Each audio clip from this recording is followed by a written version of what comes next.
Shalom, salam gereja kepenuhan Kristus. Di video kali ini kita akan sama-sama belajar satu kebenaran yang sangat penting.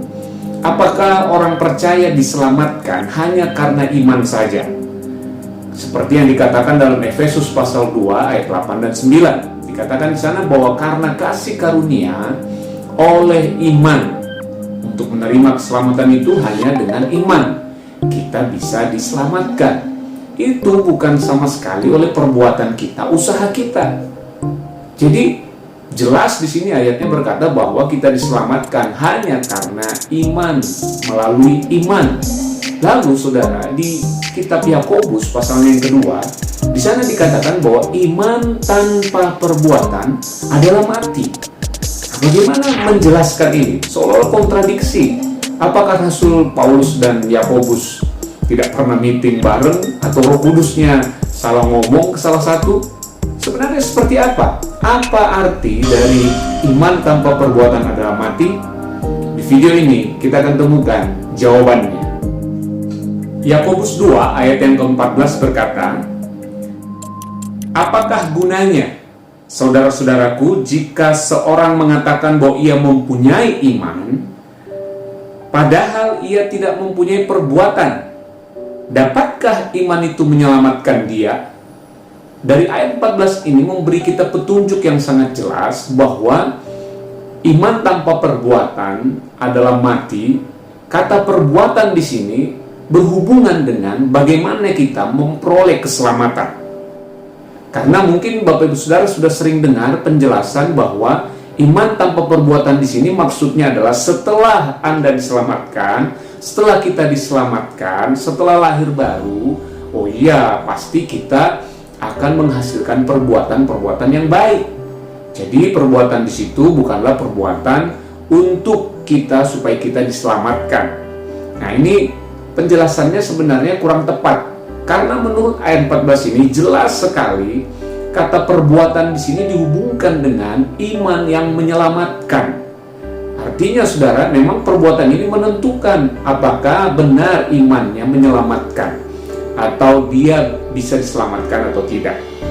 Kemudian ayat yang ke-15 berkata, jika seorang saudara atau saudari tidak mempunyai pakaian dan kekurangan makanan sehari-hari, dan seorang dari antara kamu berkata, selamat jalan, kenakanlah kain panas dan makanlah sampai kenyang, tetapi ia tidak memberikan kepadanya apa yang perlu bagi tubuhnya, apakah gunanya itu?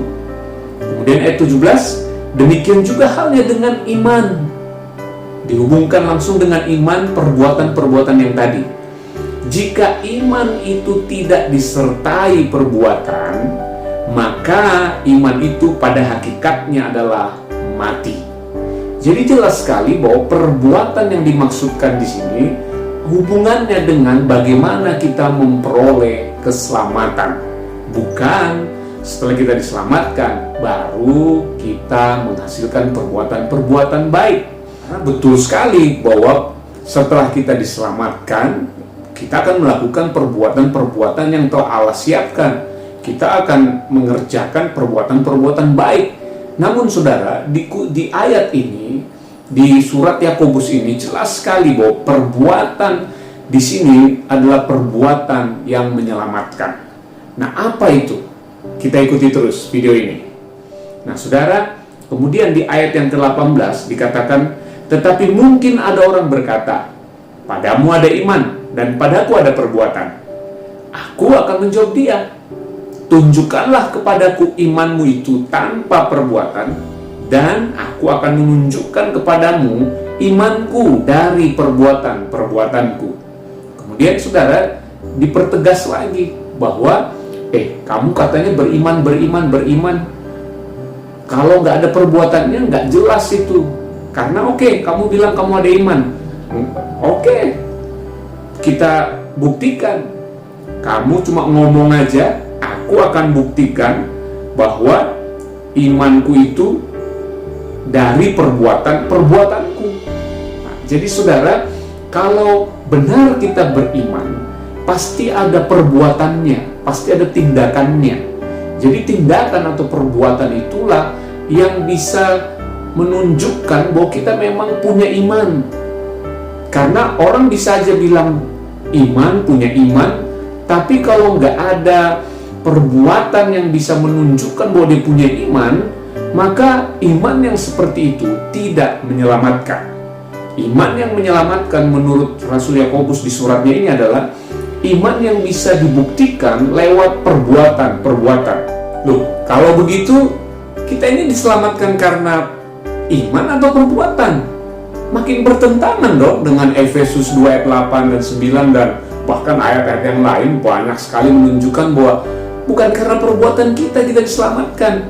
Sabar saudara, coba kita ikuti dulu sebentar video ini sampai selesai supaya kita bisa melihat dengan jelas apa yang sebenarnya dimaksud perbuatan yang menyelamatkan oleh Yakobus di suratnya. Ayat 19 berkata, engkau percaya bahwa hanya ada satu Allah saja. Itu baik. Tetapi setan-setan pun juga percaya akan hal itu dan mereka gemetar.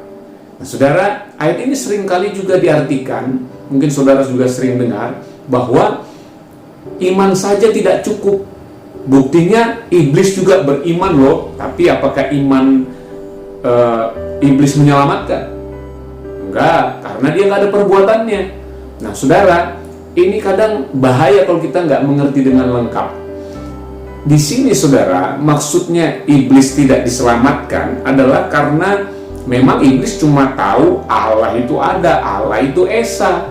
Tapi iblis tidak pernah membuat keputusan untuk menerima Kristus sebagai Mesias, Sang Juru Selamat. Malah dia yang menyalibkannya. Dan Kristus ditolak. Kristus nggak pernah dipercaya oleh iblis. Jadi jangan salah saudara, iblis itu nggak pernah punya iman. Dia cuma tahu Allah ada, percaya Allah itu esa. Tapi kan iman yang menyelamatkan itu bukan iman yang percaya Allah esa, Allah ada. Iman yang menyelamatkan adalah iman yang mempercayai karya kematian, penguburan, dan kebangkitan Kristus. Ini iman yang menyelamatkan. Jadi jangan mengartikan ayat ini bahwa disinilah iman yang menyelamatkan. Bukan, ini lagi dicontohkan oleh Yakobus bahwa iman-iman saja nggak menyelamatkan. Jadi si pembaca yang nggak percaya, yang membaca surat ini yang mereka belum percaya, diingatkan oleh Yakobus bahwa hey, kamu kalau cuma percaya aja, sama aja percayamu itu dengan percayanya setan. Dan percaya yang jenis begitu nggak menyelamatkan. Nah itu maksudnya. Lalu kemudian ayat yang ke-20, hai manusia yang bebal. Nah ini langsung petunjuk bagi kita. Jadi ternyata memang ada manusia bebal, itu maksudnya itu manusia yang nggak mau percaya, manusia yang keras kepala, mengandalkan kekuatannya sendiri, nggak mau percaya Tuhan. Dan dikatakan, hai manusia bebal, maukah engkau mengakui sekarang bahwa iman tanpa perbuatan adalah iman yang kosong? Jadi teguran iman tanpa perbuatan itu adalah kepada orang bebal, kepada orang yang sebenarnya ngaku-ngaku percaya, tapi mereka sebenarnya enggak percaya, imannya kosong, imannya zong, imannya itu KW. Ini bukan iman yang menyelamatkan. Lalu hubungannya dengan perbuatan bagaimana? Kita lanjutkan. Ayat 21. Bukankah Abraham, bapak kita, dibenarkan karena perbuatan-perbuatannya ketika ia mempersembahkan Ishak anaknya di atas mezbah? Ayat ini menjadi petunjuk yang semakin terang untuk kita memahami arti iman tanpa perbuatan adalah mati. Yang pertama, perhatikan baik-baik. Dikatakan, bukankah Abraham bapak kita? Ternyata saudara, surat Yakobus ini ditulis kepada orang-orang bebal. Yang dimaksud itu adalah orang Israel, orang umat pilihan Tuhan yang bebal. Makanya disebut bapak kita. Jadi mereka ini kelihatannya percaya waktu menggabungkan diri dengan orang-orang percaya yang lain, tapi sebenarnya mereka masih tetap ke bait Allah mempersembahkan lagi domba itu. Karena mereka sebenarnya nggak pernah percaya bahwa anak domba Allah telah menghapuskan dosa-dosa mereka. Mereka tetap masih mengandalkan darah kambing, darah domba di bait Allah itu. Jadi mereka dipertegas bahwa sebenarnya kamu ngaku aja lah, kamu tuh sebenarnya nggak percaya Yesus kan, kamu ini penyusup. Kira-kira gitu maksudnya. Jadi mereka sebenarnya hanya di mulut saja ngaku-ngaku percaya Yesus, tapi mereka nggak percaya sebenarnya. Makanya Rasul Yakobus menekankan lagi bahwa ada perbuatannya loh kalau iman itu benar.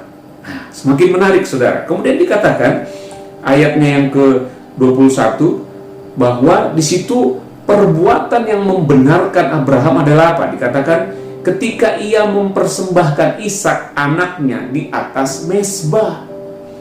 Kamu lihat bahwa iman bekerja sama dengan perbuatan-perbuatan, dan oleh perbuatan-perbuatan itu iman menjadi sempurna. Jadi kalau kamu bilang kamu percaya Yesus, ada perbuatannya loh seperti Abraham. Karena kalau enggak, kamu KW, enggak sempurna. Kemudian ayat 23 dikatakan, dengan jalan demikian, genaplah ayat yang mengatakan, lalu percayalah Abraham kepada Allah, maka Allah memperhitungkan hal itu kepadanya sebagai kebenaran. Karena itu, Abraham disebut sahabat Allah. Jadi saudara, bagaimana supaya kita bisa dibenarkan? Sekali lagi ini bicara keselamatan, ini bukan setelah diselamatkan. Abraham bisa dibenarkan, bisa diselamatkan karena dia melakukan, ada perbuatannya, yaitu menyerahkan Ishak itu. Lalu kemudian ayat yang ke-24, jadi kamu lihat, disuruh lihat nih orang-orang yang punya iman KW tadi, yang mengaku-ngaku percaya. Lihat katanya, bahwa manusia dibenarkan karena perbuatan-perbuatannya, dan bukan hanya karena iman. Di sini maksudnya apa, saudara? Abraham di situ dikatakan ada tindakan imannya atau ekspresi imannya.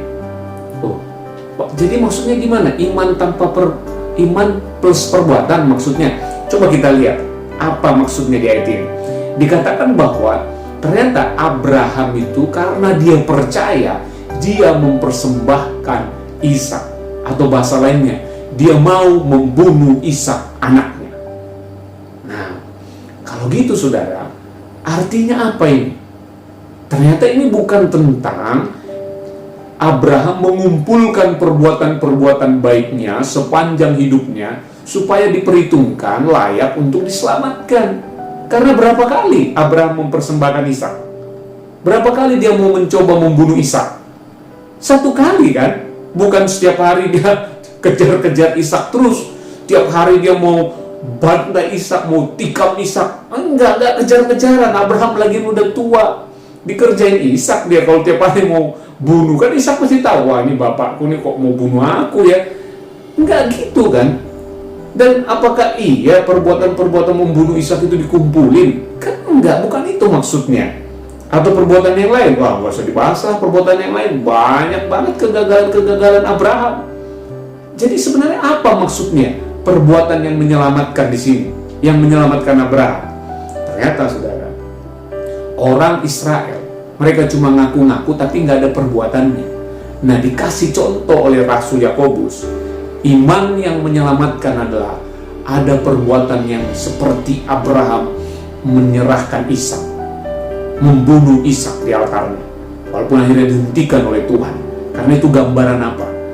Iman yang menyelamatkan itu adalah iman yang berkata, Tuhan, ini aku nggak bisa menyelamatkan diriku, aku mau serahkan diriku mati bersama dengan Kristus, aku mau menyerahkan diriku dikubur bersama dengan Kristus, aku mau menyerahkan diriku untuk bangkit bersama dengan Kristus. Kisah Abraham adalah kisah tentang karya keselamatan di dalam Kristus Yesus, dan itu yang ditolak oleh orang Yahudi pada waktu itu. Jadi iman plus perbuatan di sini, iman tanpa perbuatan di sini ternyata tentang bicara hati yang mau kita buka, hati yang mau kita serahkan kepada Tuhan, hidup lama yang kita mau serahkan kepada Tuhan untuk dibunuh bersama Kristus di atas kayu salib, dikubur dan bangkit. Itu maksudnya. Tapi orang Israel pada itu nggak mau. Mereka itu tetap plus bait Allah, plus hukum Taurat. Ini nggak menyelamatkan. kalau kita baca lagi ayat-ayat sebelumnya, hukum yang memerdekakan. Apa itu? Kasih karunia, bukan hukum Taurat, gak ada hubungannya. Dan itulah yang gak dipercayai oleh orang Israel, orang Yahudi pada waktu itu. Mereka mau terus campur. Dan ini masalah terbesar di gereja mula-mula, pencampuran hukum Taurat dan kasih karunia. Jadi ini maksudnya iman tanpa perbuatan. Kalau orang non-Yahudi yang dilayani Paulus, jelas mereka nggak ada tantangan seperti yang dialami oleh pelayanan Yakobus. Yakobus tiap hari mereka harus lihat itu. Orang-orang Israel yang berkeliaran, kelihatannya udah percaya, tapi masih setia ke bait Allah dalam artian melakukan hukum-hukum agama yang mereka pikir itu yang menyempurnakan keselamatan mereka. Karena ya memang mereka mulai tertarik dengan berita Injil oleh orang-orang percaya yang diberitakan kepada mereka, tapi juga mereka masih ragu-ragu dan akhirnya mereka nggak pernah ada perbuatan yang menyelamatkan itu, tindakan bahwa ya Tuhan, aku mau menyerahkan hidupku mati bersama dengan Engkau. Ini Tuhan manusia lamaku, aku siap dibunuh bersama dengan Engkau di atas kayu salib dan mau bangkit bersama dengan Engkau, menerima ciptaan baru itu, hidup kekal itu, menjadi anak-anak Allah. Jadi kita bisa mengerti arti ayat 24 ini. Jadi kamu lihat bahwa manusia dibenarkan karena perbuatan-perbuatannya dan bukan hanya karena iman. Jelas sekali ayat ini maksudnya ditujukan kepada orang Israel, orang Yahudi yang dia mau coba-coba ambil keuntungan. Dia mau coba-coba untuk, ya udah, kalau aku nggak diselamatkan dengan hukum Taurat, aku mau cobalah gabung sama orang Kristen ini. Jadi mereka ini nggak pernah punya perbuatan jelas, perbuatan tegas untuk mereka menunjukkan bahwa betul mereka sudah lepas dari semua mengandalkan hukum Taurat. Mereka mau sekarang masuk dalam hukum yang memerdekakan. Mereka betul-betul mau komitmen segenap hati sungguh-sungguh bahwa ya Yesus saja cukup. Kemudian ayat yang ke-25, dan bukankah demikian juga Rahab? Nah, ini contoh yang kedua. Tadi Abraham, contoh perbuatannya adalah membunuh anak. Jadi kan nggak mungkin, saudara, bahwa kita diselamatkan karena disuruh Tuhan membunuh. Bukan itu. Karena kalau kita bilang, oh ya lihat perbuatannya juga Abraham diselamatkan karena perbuatannya. Nggak bisa. Dan cuma satu kali dia lakukan itu. Yaitu apa? Ekspresi itu adalah ketaatan pada waktu itu yang untuk menggambarkan bahwa kita diselamatkan hanya karena anak tunggal Allah yang dikorbankan bagi kita. Itu maksudnya contoh Abraham. Lalu kemudian di sini diberi contoh lagi yang kedua, Rahab. Siapa? Diperjelas, pelacur. Agak gimana gitu ya. Detik-detik dia diselamatkan, dia masih pelacur. Saudara bayangkan itu. Berarti berapa banyak perbuatan-perbuatan yang begitu najis dan menjijikkan ia lakukan. Dan detik itu dia melakukan sebuah perbuatan, satu kali perbuatan saja yang bisa menyelamatkan. Jadi kan nggak fair kalau ukurannya perbuatan, tapi hanya satu perbuatan bisa menyelamatkan dia. Harusnya enggak dong, perbuatannya harusnya lebih banyak daripada perbuatan jahatnya. Tapi enggak. Kalau kita baca dikatakan ia dibenarkan karena perbuatan-perbuatannya. Apa itu? Ketika ia menyembunyikan orang-orang yang disuruh itu di dalam rumahnya, lalu menolong mereka lolos melalui jalan yang lain.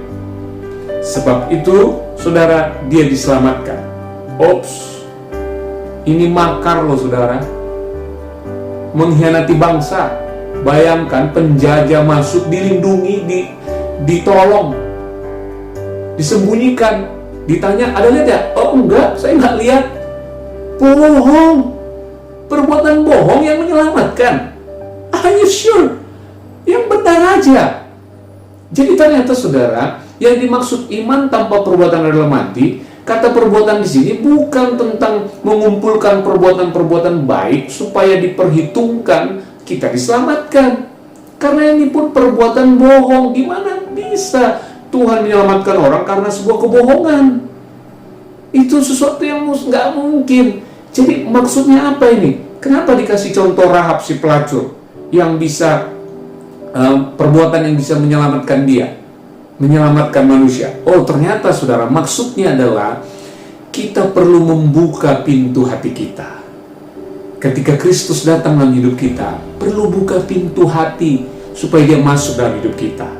Karena itu di Wahyu dikatakan dia mengetok pintu hati kita supaya kita bisa menerima Kristus. Nah, sekali lagi, orang Yahudi yang tahu betul kisah Rahab, kalau non Yahudi nggak tahu Rahab siapa ya, yang mana? Ini Yakobus langsung nyambung ya, karena penerimanya, pembacanya adalah orang-orang yang tidak percaya juga. Yaitu apa? Mereka orang Yahudi yang hafal betul kisah Rahab. Makanya dikasih contoh, kalau kamu betul percaya, kamu adalah orang percaya, kamu pasti buka hatimu dan mengundang Kristus masuk ke dalam hatimu. Itulah perbuatan yang menyelamatkan. Jadi bukan bicara tentang perbuatan baik yang diperhitungkan Tuhan, bukan. Tapi bicara tentang buka hati. Perbuatan yang mau buka hati. Makanya Roma 10 ayat 9-10 berkata, barang siapa yang mengaku dengan mulut, percaya di hati, itulah yang dibenarkan, itulah yang menyelamatkan. Jadi jelas perlu ada action, perbuatan seperti itu yang dimaksud. Jadi ini bukan tentang perbuatan-perbuatan amal, perbuatan baik. Nah, itu baru betul. Setelah diselamatkan, itulah yang akan kita hasilkan. Itu buah-buah dari keselamatan. Tapi di konteks kitab Yakobus ini, iman tanpa perbuatan adalah mati. Kata perbuatan di sini bicara tentang keputusan yang mau membuka hati, seperti Rahab membuka pintu untuk satu kali itu saja Kristus masuk dalam hidup kita dan menyelamatkan kita untuk selama-lamanya. Demikian juga apa yang gambaran yang Abraham lakukan. Satu kali saja Allah datang untuk menyelamatkan kita, membayar semua dosa-dosa kita di atas kayu salib. Dia mati, melunasi semua tebusan untuk membeli kita. Dan sekali kita percaya, kita menyerahkan diri kita yang lama untuk mati bersama Kristus, dikubur, dan bangkit bersama dengan Dia. Itulah yang menyelamatkan kita. Dan ini semua tidak dilakukan oleh orang-orang Yahudi yang dilayani oleh Yakobus pada saat itu. Haleluya. Hari ini kita belajar satu kebenaran yang sangat penting, bahwa ternyata iman tanpa perbuatan di sini bicara tentang sebuah keputusan untuk membuka hati kita, menerima Yesus sebagai Tuhan dan Juru Selamat kita. Salam Gereja Kepenuhan Kristus. Tuhan Yesus memberkati.